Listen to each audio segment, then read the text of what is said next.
You have just completed a great conquest on patch 1.2, then you release a lot of one province vassals, so that after some time this territory gets scored. So you want to change their culture. And boom! However, you can't. The game tells you to wait 10 years. You think, okay, in 10 years, I'll just click through it for all of them. Unfortunately, I have to tell you, nothing could be further from the truth. 10 years later, you make the change for the first vassal, then for the second, but you can't. You get another 10-year cooldown. Do you have 20 vassals? You'll be waiting 200 years. Patch 1.2 turned vassal spam into a nightmare. But today I'll show you how to easily bypass these limitations. Welcome Imperialists, Lucas here. Let's start with what patch 1.2 broke. Namely, Paradox introduced very painful and artificial time restrictions. After acquiring a new vassal or releasing a new vassal, you literally have to wait 10 years before you can take actions to change their culture or religion, because religion is affected by this too. And okay, by itself that wouldn't be so bad. After all, when we release a custom vassal, they need time anyway to integrate the provinces, so changing culture and religion later would only slightly extend that process. However, what's even worse is that you can only perform the culture change action on your subject nations once every 10 years. Yes, this action now shares a cooldown across your entire country, across all your subject nations. So for example, I just changed the culture in Gdansk to Lesser Polish. I'd like to do the same in Upper Prussia, and I can't do it. I have to wait 10 years. And then the same with the next vassal and the next vassal and the next vassal. The same applies to the religion change action. It works exactly the same way now. Another problem is that the game in no way reminds you that the action cooldown has refreshed, so you can easily forget about it. Fortunately for you, there are a few easy ways to get around this, and I'm about to show you. First, a quick thing, the Dominion subject type, which always adopts the primary culture of its overlord, or in EU4 terms, the country that releases such a vassal. Unfortunately, this subject type is only available to England or Great Britain. Well, supposedly countries with personal unions can also create them, but I've personally never had that option. On the other hand, I've seen plenty of new promotions on ENEBA, the trusted partner of this channel. You can find the link to the special offer in the description. To make it work, you need to use it.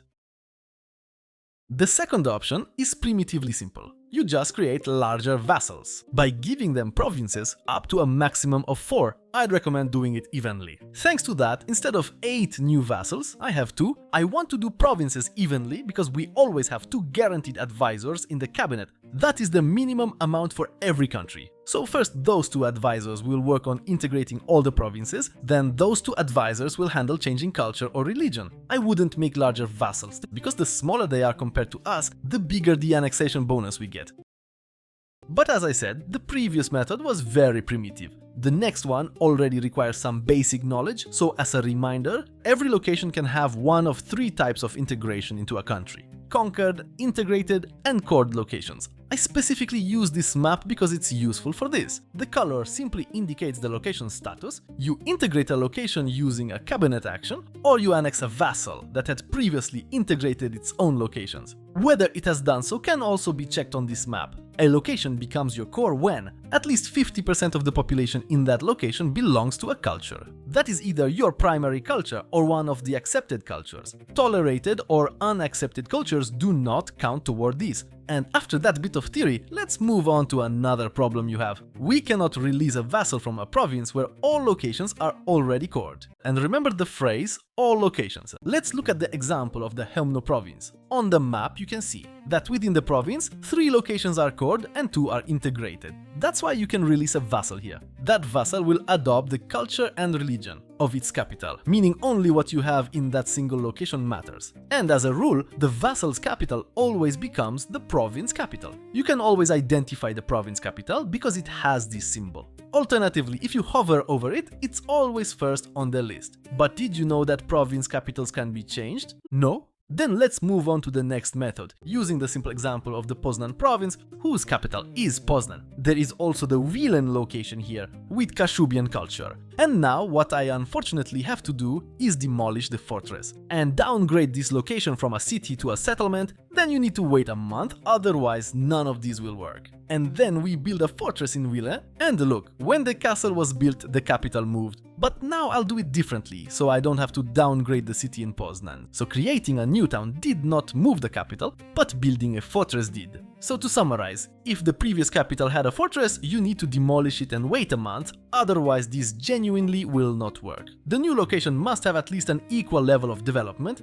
and then we build a fortress there. What's funniest is that when I did it the other way around, first building the fortress, then the town, it also didn't work. And to prove that all of this works, look, now I'm creating a vassal whose capital is in Vilaine. Its primary culture became Kashubian. But this is a special case, meaning we have a province where there are 2 or more cultures, where at least one location has either our primary culture or the one we want. And honestly, it's hard to find many such provinces, especially in areas far away from our former borders. And ideally, those vassals should also have our primary culture and religion. So in such distant regions, we can either do what was described in the second point, or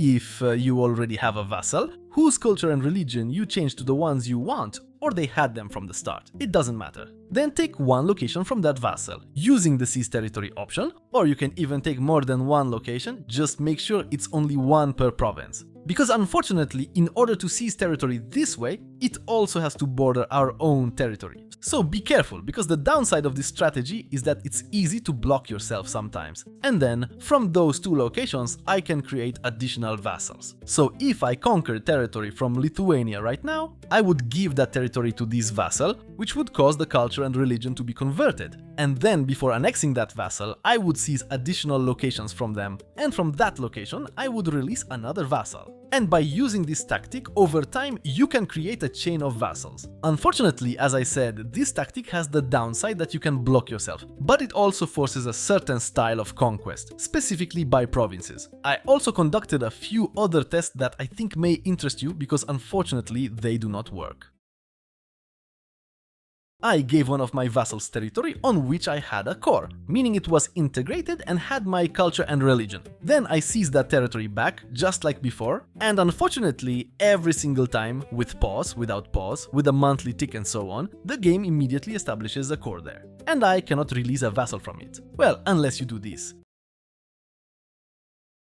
By using the population expulsion option. Unfortunately, the territory must be at least integrated, and concentrating the population into one specific location we can cause a province that is my core and from which I normally cannot release a vassal, to eventually have my accepted culture become non-dominant, and much faster than if I had used the culture conversion option here. Although, if I had a third advisor, I would use that option here too. These will reduce the population below 50%, and the location becomes territory again. However, within the province I still have the capital in a location that is a core, and the culture I need is dominant there, while I can now release a vassal in this province. A vassal that has everything I needed. And these are the tactics I came up with very quickly to solve the vassal problem. If you have your own tactic, please share it in the comments. You'll help me and you'll help other players. I'd also appreciate it if you decided to support my channel. You can also support me by buying any Paradox games through my affiliate links in the description. In fact, one of them works for all of them. And if you want to see the tactics I described here, then here's the episode where I came up with them, the one where I formed the Roman Empire as Byzantium.